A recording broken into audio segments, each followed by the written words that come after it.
Okay, remember we just covered vision, we covered mission. Remember, vision is where you want to go, mission is how you're going to get there.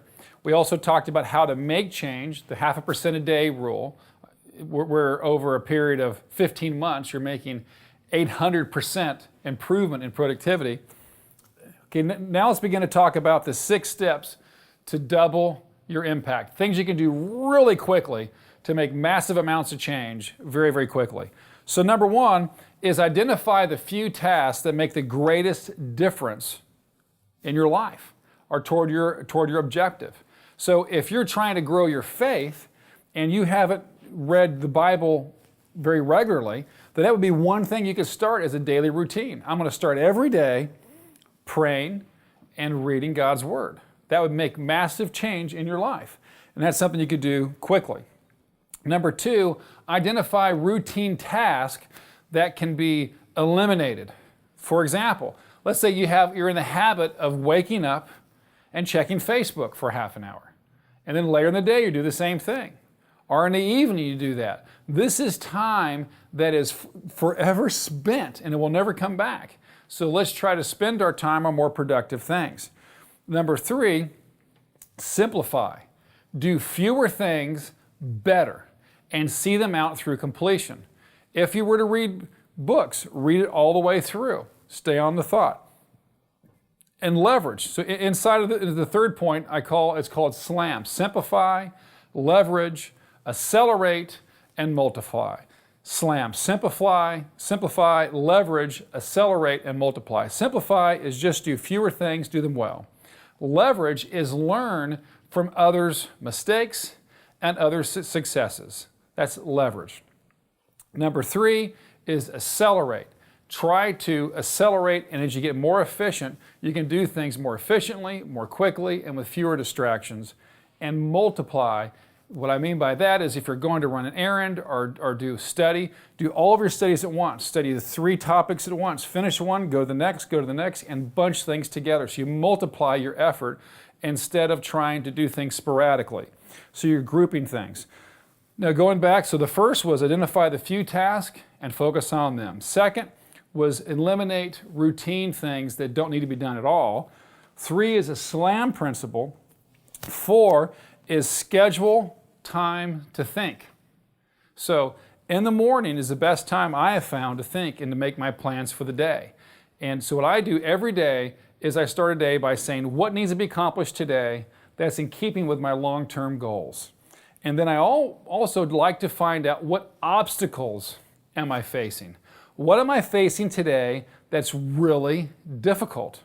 And I'll write it down in the form of a question. Or how do I need help reaching a goal? My goal may be, I want to make an A in my class. So I'll write as a question, how can I make an A? Then I begin to list ways I can go about making an A.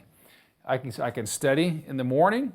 I can begin to write papers. I can read other sources, etc. Then I pick the one that makes the most sense to me, and I start it immediately. The 5th thing you can do is concentration. Concentrate on one thing at a time. You're going to do one thing at a time much better than you will 5 things. Have you ever been studying or reading and then have a text come in? Or have some thought about, I wonder what somebody's doing right now. These are all distractions that will really curtail your productivity.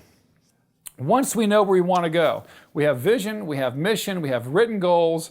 We're beginning to use these steps and tools to increase our productivity and to eliminate unwanted things. Now we need to prioritize things. I call it the ABC rule. Very, very simple. A is something that is very important, and it's time sensitive. B is something that is important, but may not be as time sensitive. C is something that would be nice to do, but it's not important, and it's not time sensitive. These are things that I like to do when I start to structure my day. And inside of that, once you've done A, B, C, then you further delineate importance. 1, 2, 3. So if I have something that's important and it's also timely, it may be an A1. That's the single most important thing I need to do today. So when I wake up, I'm doing A1. I don't go to, did I do A2, A3, B1, B2, B3, C1, C2, C3. Now, temptation is we may see A1 as being something that may be difficult. It may take a lot of our attention, our time. So we may wake up and say, well, one of the things I've got to do is I need to do something trivial. I would like to wash my car. Well, that is not important and it's necessarily timely. It is nice to have a clean car. So I'm going to put that, it's nice, it's not important, and it's not timely. But what before you studied, before you fulfilled your obligations around the house, you decided to go wash your car. That would be doing a C2 or 3 first. You never want to do that until you've done your A1s, then A2, then A3. Don't do any B activities until you've completed all the A activities. Once you've done A's, move on to B's and so forth. And every day you do a new list. You will increase your productivity by double if you just do this. If you do nothing around the house, you do twice, at least twice out of a day. Focus your effort on what gives you the highest return on your time. So remember, the only thing you cannot replace or get more of is your time. If you have something break, you can get a new one. You cannot get more time. What's the top thinking tool? The top thinking tool that I end up using inside of this, and I alluded to it earlier, but it's listing my problem as a question. How can I solve my problem?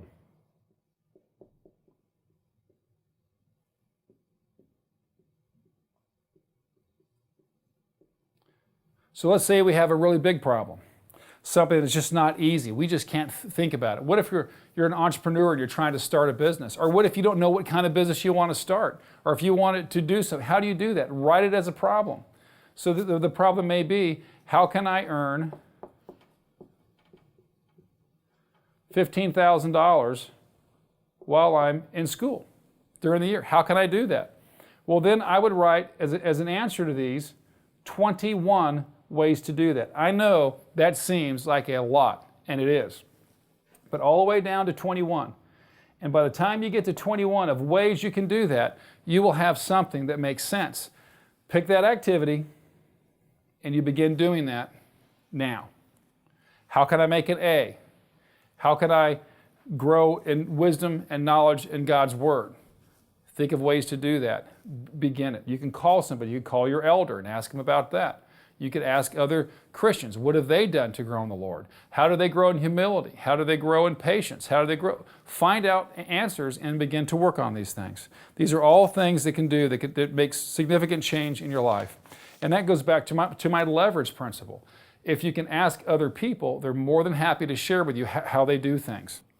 Okay, in summary, let's talk about priorities. Remember, we always try to get things where we can understand them and make it easy. So when I rate things, it's A, B, or C. Remember, A is important and it's timely. B is just important. And C is nice, or it's not particularly important and it's not particularly timely, but it'd be nice to do. Now, when you avoid B's, where something's important but not timely, oftentimes they become A's through procrastination. So that's not necessarily a good thing, but try to get through as much as you can. Remember, stay on point, stay on task, and don't be distracted or get caught in time wasters that we talked about, Facebook and things of that nature. As I'm talking, I wanted to try to give you some points of reference. When I was 13 was when I really started getting into goal setting. Probably a little earlier. I think I actually was 11 years old. So I started to set goals, and I had a goal that I wanted to own a car, a certain kind of car. And I wanted to have a job. So what I did is I started cutting grass, and I used the SLAM principle: simplify, leverage, accelerate, and multiply. So I made it simple.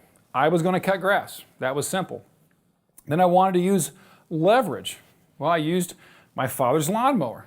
I ended up using gas that I bought.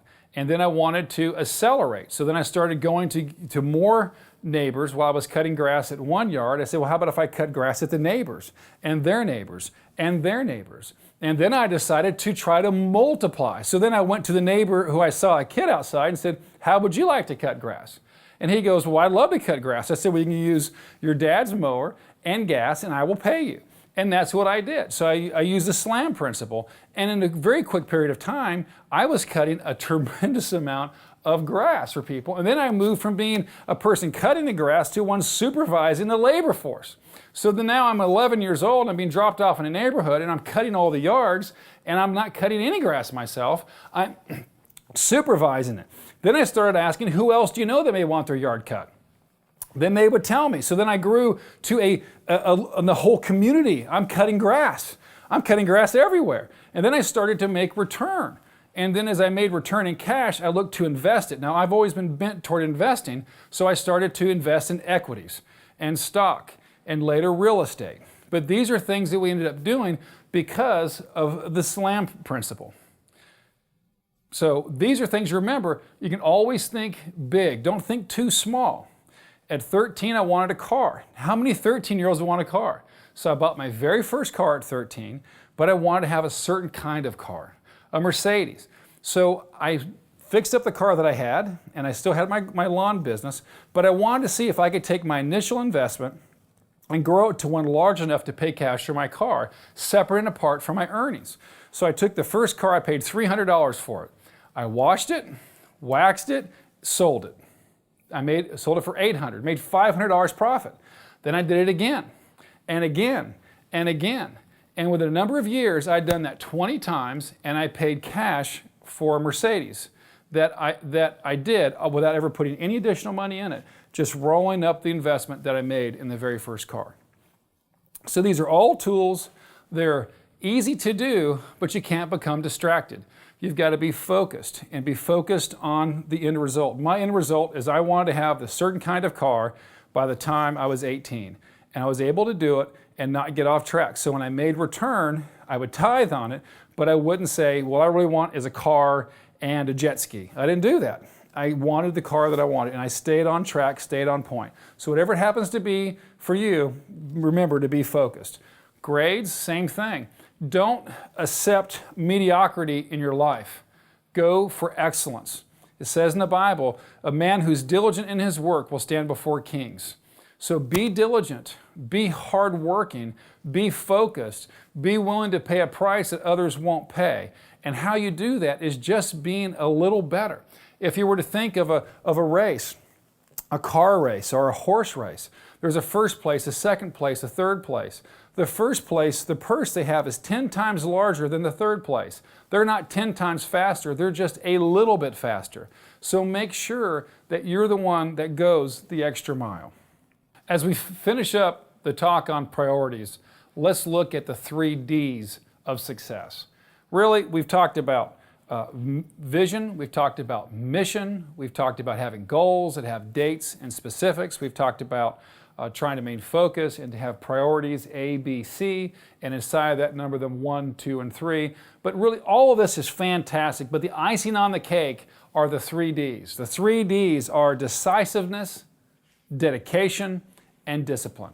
Decisiveness, dedication, and discipline. So decisiveness is once you you need to be able to make a decision. Once you gather all the facts, if you're looking at how can I solve a problem back here, and you've listed the 21 different ways you can do it, you must make a decision. Be decisive. Make a decision, and this we will go with. And then if in the fullness of time it proves to be a bad decision, make a new decision. Learn from the mistakes. You will make them. Learn from it, but don't be afraid to make a decision. Remember, indecisiveness is a decision. Indecisiveness is a decision. Decide today whom you will serve. That's a decision. Decide how you're going to do this. If you look at what I'm showing you with A, B, C, 1, 2, 3, how to solve problems, mission, vision, goal setting, time setting, eliminating unnecessary tasks, and you decide not to do that, that's a decision. You have made a decision. So you make them whether you're being proactive or not. So be proactive and be decisive. Number 2 is dedication. Life is more like a marathon than a sprint. So you must be dedicated and willing to endure setbacks. There will be setbacks. There will be problems. But you view problems and setbacks as learning experiences and temporary. They're temporary. Push through these things and remember to stay dedicated. And thirdly is discipline. It takes discipline to do this. You may want to do it for a day or 2 days. That's not enough. These are tools that will help you significantly in your life. I can't underscore enough the difference. Remember the Harvard study, the 2% versus the 98%? That is documented proof. This works. It works every time.